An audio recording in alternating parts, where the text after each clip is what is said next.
In this video I'm going to show you how you can unlink your Fortnite account from Xbox. Google search for Epic Games. You can use a PC or your phone for this and click on the first website that pops up right here. Now you will need to sign in with your Xbox account or Microsoft account here into Epic Games.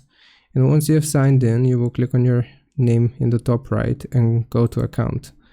From here, once this loads, you will need to select linked accounts from the left hand side. And you will see Xbox network here. You will click on unlink and it's gonna show you something similar here, which I have to PlayStation. You just want to toggle off these.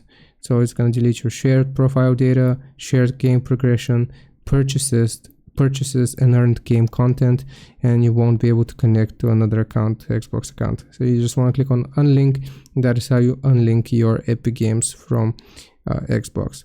Hope this helps. Leave a like and sub. I'll see you next time.